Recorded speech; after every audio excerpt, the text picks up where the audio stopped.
നമസ്കാരം. എൻ്റെ പേര് Alex Bosco KP.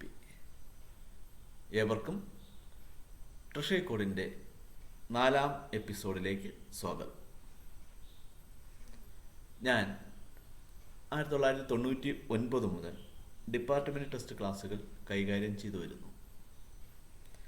KSARൻ്റെ online interactive session ഇപ്പോൾ നടന്നുകൊണ്ടിരിക്കുന്നു. കേരള ട്രഷറി കോഡിൻ്റെ പാർട്ട് 3യുടെ പ്രധാനപ്പെട്ട ചോദ്യങ്ങളാണ് ഇന്നത്തെ ഈ സെഷനിൽ കൈകാര്യം ചെയ്യുന്നത്.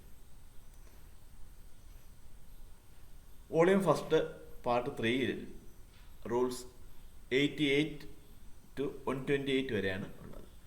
റൂൾ 88 മുതൽ 128 വരെയുള്ള റൂൾസാണ് സെക്ഷൻ 3യിൽ വരുന്നത്.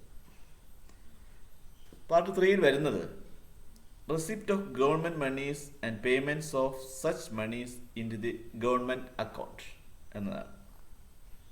receipt of government monies and payment of such monies into the government accounts. ഈ സെക്ഷനിൽ നിന്ന് വരുന്ന പ്രധാന ചോദ്യങ്ങൾ ഏതൊക്കെയാണ് എന്ന് നമുക്ക് നോക്കാം. പ്രധാനമായിട്ടും ഇതിൽ വരുന്നത് ലീഗൽ ടെൻഡർ കറൻസി അഥവാ ബാങ്ക് നോട്ട്, ഗവൺമെൻറ് ജീവനക്കാരും കൈകാര്യം ചെയ്യാവുന്നതും അയാൾക്ക് നൽകാവുന്നതുമായ ട്രഷറിയിൽ എഴുതിയ റിസർവ് ബാങ്ക് ഡ്രാഫ്റ്റുകൾ, ചെല്ലാൻ തുടങ്ങിയ സംഭവങ്ങളാണ് ഇതിൽ പ്രധാനമായിട്ടും വരുന്നത്. ഇതിലെ ആദ്യത്തെ ചോദ്യം, പ്രധാന ചോദ്യം എന്ന് പറയുന്നത്, when a check is received, a preliminary acknowledgement in form dash shall be given for the check only. When a check is received, a preliminary acknowledgement in form dash shall be given for the check only. ആ ഫോമിൻ്റെ പേര് എന്താണ്? ചെക്കിൽ മാത്രം കൊടുക്കാം എന്ന് പറയുന്നു എങ്കിൽ ഏത് TR ഫോമിലാണ് അത് കൊടുക്കേണ്ടതെന്നാണ്. TR 6ലാണ് അത് നൽകേണ്ടത്. When a cheque is received, a preliminary acknowledgement in form TR 6 shall be given for the cheque only. TR 6 എന്നുള്ള ഫോമാണ് നൽകേണ്ടത്. അടുത്ത ചോദ്യം, receipt issued from an office for receiving money. Money സ്വീകരിച്ചു, പൈസ സ്വീകരിച്ചു എന്ന് കാണിക്കുന്നതിന് റെസിപ്റ്റ് കൊടുക്കുന്നത് ഏത് TR ഫോമിൽ എന്നാണ്? Receipt issued from an office for receiving money. Answer TR 5. അടുത്ത ചോദ്യം, when a treasury received a payment in cheque and preliminary receipt may be given in dash. When a treasury received a payment in check and preliminary receipt may be given in dash form TR 6. ട്രഷറിയിൽ ഒരു payment സ്വീകരിച്ചു കഴിഞ്ഞാൽ preliminary receipt കൊടുക്കുന്നത് TR 6 എന്ന ഫോമിലാണ്. അപ്പോൾ നമ്മൾ ഈ treasury code ഫസ്റ്റിൽ TR ഫോംസ് ഒത്തിരി പറയുന്നുണ്ട്. അപ്പം റൂൾ നമ്പർ 91 ബേസ് ചെയ്ത് 89 ബേസ് ചെയ്തിട്ടുള്ള ചോദ്യങ്ങളാണ് ഇവിടെ ഈ 90യും 81നെയൊക്കെ ബേസ് ചെയ്തിട്ടുള്ള ചോദ്യങ്ങളാണ് ഇവിടെ വന്നിരിക്കുന്നത്. അപ്പോൾ റൂൾ നമ്പർ 90 വായിക്കുമ്പോൾ ഈ TR ഫോംസ് അവിടെ കാണാം. അതുപോലെ ട്രഷറി കോഡ് ഫസ്റ്റിൽ പല TR ഫോംസിനെ കുറിച്ചും പറയുന്നുണ്ട്. ട്രഷറി കോഡ് വോളിയം സെക്കൻഡിലും TR ഫോംസ് പറയുന്നുണ്ട്. അപ്പോൾ ട്രഷറി കോഡ് വോളിയം ഫസ്റ്റും വോളിയം സെക്കൻഡും ഉണ്ടെങ്കിലേ പരീക്ഷ ജയിക്കാൻ പറ്റൂ എന്നായിരിക്കും നമ്മളിപ്പോൾ ചിന്തിക്കുന്നത്. പക്ഷെ നിങ്ങൾ ചെയ്യേണ്ടത്, ഇപ്പോൾ റൂൾ നമ്പർ 90 വായിച്ചു, ഈ TR ഫോംസ് നിങ്ങൾ കണ്ടു. അങ്ങനെയാണെന്നുണ്ടെങ്കിൽ ഒരു പേപ്പറിൽ നിങ്ങൾ എഴുതി വയ്ക്കണം. TR ഫോം ഇത്ര, TR form 6 ഏതിനുപയോഗിക്കുന്നു, TR form 4 ഏതിനുപയോഗിക്കുന്നു, TR 7 ഏതിനുപയോഗിക്കുന്നു തുടങ്ങിയ കാര്യങ്ങൾ ആ പേപ്പറിൽ കുറിച്ച് വയ്ക്കണം. അപ്പോൾ ചോദിക്കും, നിങ്ങൾക്കിത് വായിക്കാനെപ്പോൾ ഓർമ്മ വയ്ക്കും, എങ്ങനെ ഓർമ്മ വയ്ക്കും? നിങ്ങൾ ചെയ്യേണ്ടത് ചെറിയ ടെക്നിക്കുണ്ട് അതിന്.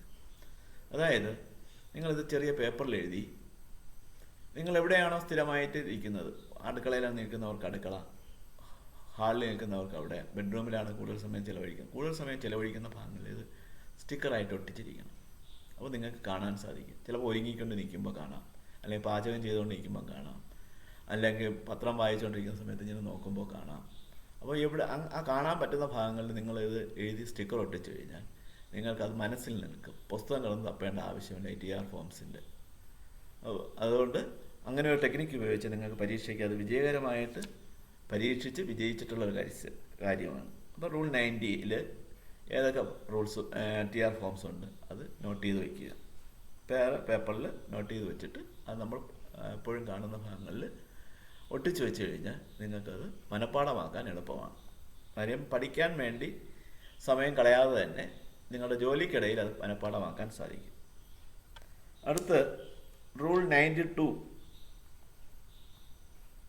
ബേസ് ചെയ്തുള്ള ചോദ്യങ്ങളാണ്. റൂൾ 92 പുസ്തകത്തിൽ റൂൾ 92 നോക്കുക. നോക്കിയിട്ട് ഈ താഴെ പറയുന്ന ചോദ്യങ്ങൾ ഒന്ന് മാർക്ക് ചെയ്ത് വെച്ചാൽ നന്നായിരിക്കും. Every office receiving money on behalf of government should maintain a cash book in form dash.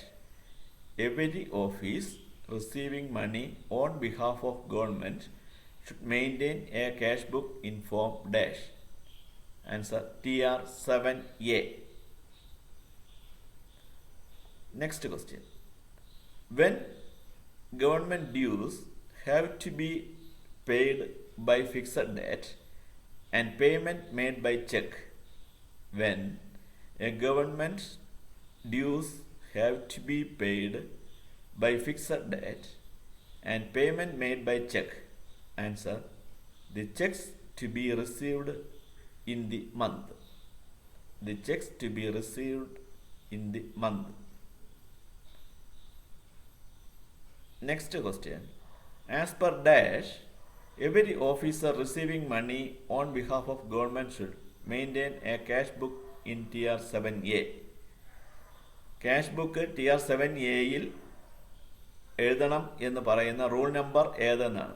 Rule 92A KTC volume first, Kerala treasury code volume ഫസ്റ്റിൽ റൂൾ നമ്പർ 92Aയിലാണ് ഇത് പറയുന്നത്. TR7Aയിലാണ് ക്യാഷ് ബുക്ക് സ്വീകരിക്കണം എന്ന് പറയുന്നത്. Rule number 92A Kerala treasury code volume first. അപ്പോൾ Kerala treasury code volume first എടുക്കുക, 92Aയിൽ ഇത് മാർക്ക് ചെയ്ത് വയ്ക്കണം. നിങ്ങൾ പ്രധാനമെന്നുള്ള നോട്ട് ചെയ്ത് വയ്ക്കുക. അടുത്ത ചോദ്യം എന്ന് പറയുന്നത് ഹൂ മെയിൻറ്റെയിൻ ക്യാഷ് ബുക്ക്. ആരാണ് ക്യാഷ് ബുക്ക് മെയിൻറ്റെയിൻ ചെയ്യേണ്ടത്? ഒരു ഓഫീസിൽ ക്യാഷ് ബുക്ക് മെയിൻറ്റെയിൻ ചെയ്യേണ്ടത് ആരാണ്? Answer: head of office. അടുത്ത ചോദ്യം how many cash book maintain in A head office. How many cash book maintained in A head office. ഒരു office, head office നമ്മൾ ഏത് ഓഫീസിലാവാം, ഒരു ഓഫീസിൽ എത്ര ക്യാഷ് ബുക്ക് മെയിൻറ്റെയിൻ ചെയ്യണമെന്നാണ്. 1 ക്യാഷ് ബുക്ക്, ഒരു ക്യാഷ് ബുക്കാണ് മെയിൻറ്റെയിൻ ചെയ്യേണ്ടത്. അടുത്ത് നിങ്ങൾ എടുക്കേണ്ടത് റൂൾ നമ്പർ 93 ആണ്. Rule number 93. റൂൾ നമ്പർ 93ൽ പ്രധാനമായിട്ടും വരുന്നത് ചോദ്യങ്ങൾ എന്ന് പറയുന്നത്, ഒന്ന്, when A government servant deals with money not being revenues of government but included in the government account shall open a dash. When a government servant deals with money not being revenues of government but included in the government account shall open a dash. Open a PD account. PD account open ചെയ്യണമെന്നാണ് പറയുന്നത്. അടുത്ത ചോദ്യം, payment from personal deposit can be made by dash. Payment from personal deposit can be made by checks.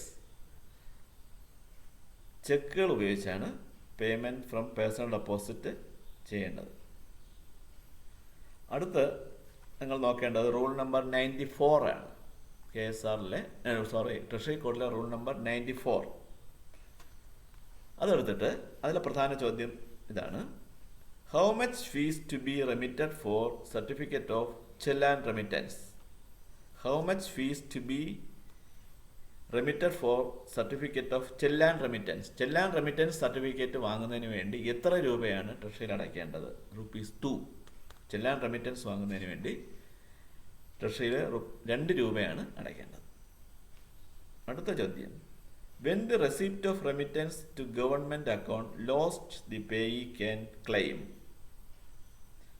Question ഒരിക്കലൂടെ, when the receipt of remittance to government account lost, the payee can claim. അതായത് remittance receipt നഷ്ടപ്പെട്ട് കഴിഞ്ഞാൽ when the receipt of remittance to government account lost, the payee can claim dash certificate of remittance claim ചെയ്യാം. അടുത്ത ചോദ്യം, in case of loss of original receipt for an amount received to government account. In case of loss of original receipt നഷ്ടപ്പെട്ടാൽ എന്ത് ചെയ്യാന്നുള്ള answer, a certificate of receipt may when necessary be issued. A certificate of receipt may when necessary be issued. അപ്പോൾ 102 ചെലാനെ കുറിച്ച് പറയുന്നത്. Rule number 102 മുതൽ ചെലാനെ കുറിച്ചാണ് പറയുന്നത്. ചെലാനാണ് ഏറ്റവും പ്രധാനപ്പെട്ടത്. ചെലാൻ 102, റൂൾ നമ്പർ 102 പ്രധാന ചോദ്യങ്ങൾ.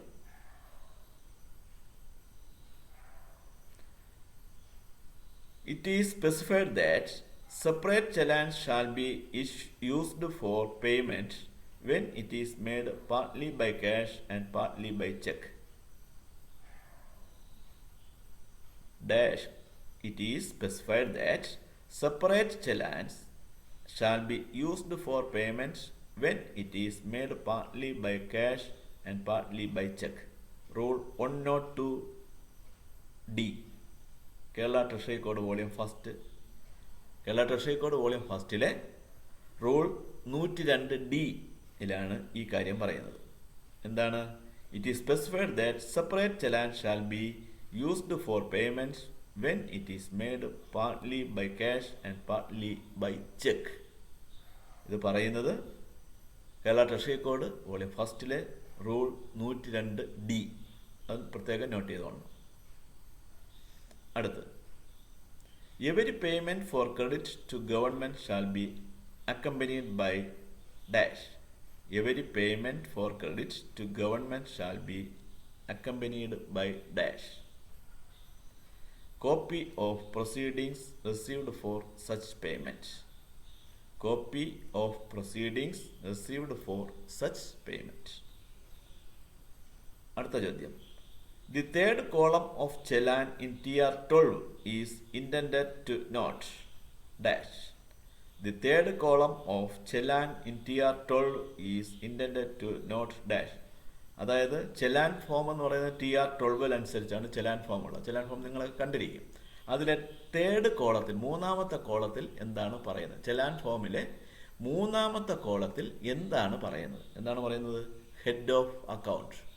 ഹെഡ് ഓഫ് അക്കൗണ്ട്, ഏത് ഹെഡ് ഓഫ് അക്കൗണ്ടിലേക്കാണ് പൈസ അടയ്ക്കുന്നത്, രൂപ അടയ്ക്കുന്നത് ഏത് ഹെഡ് ഓഫ് അക്കൗണ്ടിലേക്ക് എന്നാണ് മൂന്നാമത്തെ TR 12 ചെലാൻ ഫോം എന്ന് പറയുന്നത് TR 12 വരുന്നത്. ആ TR 12 തേർഡ് കോളത്തിൽ പറയുന്നത് ഹെഡ് ഓഫ് അക്കൗണ്ടിനെ കുറിച്ചാണ് പറയുന്നത്. അടുത്ത ചോദ്യം, when a payment to government is to be credited to separate heads. When a payment to government is to be credited to separate heads. Answer, separate challan should be used for each heads. ഓരോ ഹെഡിനും separate ചെല്ലാൻ വേണം. ഒരു ചെലാൻ ഉപയോഗിച്ച് ഒരു ഹെഡിലേക്ക് പൈസ അടയ്ക്കാവൂ. 2 ഹെഡിലേക്ക് പൈസ അടയ്ക്കണമെന്നുണ്ടെങ്കിൽ 2 ചെലാൻ വേണം. Next question, when a payment is made partially in cash and partially by check. When a payment is made partially in cash and partially by check. Answer, the payment cannot be included in one challan. അതായത് ഒരു payment നടത്തുന്നത് കുറച്ച് രൂപയായിട്ടും കൊടുക്കുന്നു, കുറച്ച് ചെക്കായിട്ട് കുറച്ച് amount ചെക്കിലും കൊടുക്കുന്നു. അങ്ങനെയാണെന്നുണ്ടെങ്കിൽ ഓരോന്നാണ് കൊടുക്കേണ്ടത്. ഒരു ചെലാനിൽ ഒന്നുകിൽ പേയ്മെൻറ്റ് അല്ലെങ്കിൽ ചെക്ക്, ആ രീതിയിലാണ് ചെയ്യേണ്ടത്. അതായത് when a payment is made partially in cash and partially by check, the payment cannot be answer the payment cannot be included in one challan. ഒരു ചെല്ലാനിൽ രണ്ടും കൂടെ ഉൾപ്പെടുത്താൻ പാടില്ല, രണ്ടിനും വ്യത്യസ്തങ്ങളായ ചെല്ലാൻ ആയിരിക്കണം. ഇനി നമ്മൾ നേരെ പോകുന്നത് 106, 113, 114. അതിൽ ഏറ്റവും പ്രധാനപ്പെട്ട റൂൾ വരുന്നത് 114 ആണ്. 114 നിന്നാണ് ഇതുവരെ ചോദ്യങ്ങളിൽ നിന്ന് വന്നിട്ടുള്ളത്. 114 അതിൽ 114 എന്ന് പറയുന്ന റൂളിൽ അനാമത്തുകളെ കുറിച്ചാണ്. അനാമത്സ്. ആ ചോദ്യം, അനാമത്ത് register has to be maintained in form dash TR19. അനാമത്ത് TR19 റൂൾ നമ്പർ 114 എടുക്കുക. അതിൽ TR19 എന്നുള്ള ഫോം, അനാമത്ത് രജിസ്റ്റർ TR19. അപ്പോൾ ഞാൻ നേരത്തെ പറഞ്ഞതുപോലെ തന്നെ നിങ്ങൾക്കിപ്പോൾ അനാമത്ത് രജിസ്റ്റർ നിങ്ങൾ എഴുതേണ്ട ഇത്രയാണ്, അനാമത്ത് രജിസ്റ്റർ TR19. ഒരു പേപ്പർ തുണ്ടിൽ എഴുതുന്നു അനാമത്ത് രജിസ്റ്റർ TR19. നിങ്ങൾ എപ്പോഴും ഇരിക്കുന്ന ഭാഗത്ത് ഇതൊട്ടിച്ച് വയ്ക്കുക. അപ്പോൾ നിങ്ങൾ പോകുമ്പോഴും വരുമ്പോഴും അങ്ങോട്ട് തിരിയുമ്പോഴും എല്ലാം അത് കാണും. അതിനു വേണ്ടി പ്രത്യേകിച്ച് പഠിക്കാൻ സമയമെടുക്കേണ്ട കാര്യം ഇല്ല. അടുത്ത ചോദ്യം, which of the following is not an അനാമത്ത്? Which of the following is not an അനാമത്ത്? അനാമത്തല്ലാത്തത് ഏതാണ്? Deposit by public. Deposit by public എന്ന് പറയുന്നത് അനാമത്തല്ല. പക്ഷേ money contained in cash chest അനാമത്താണ്. പെർമനന്റ് അഡ്വാൻസ് ഓഫ് ട്രഷറി അനാമത്താണ്. പക്ഷേ ഡെപ്പോസിറ്റ് ബൈ പബ്ലിക് എന്ന് പറയുന്നത് അനാമത്തല്ല. അടുത്ത ഏറ്റവും വരുന്ന പ്രധാനപ്പെട്ട റൂള് എന്ന് പറയുന്നത് റൂൾ നമ്പർ 125, 125. റൂൾ നമ്പർ 125 എടുക്കണം.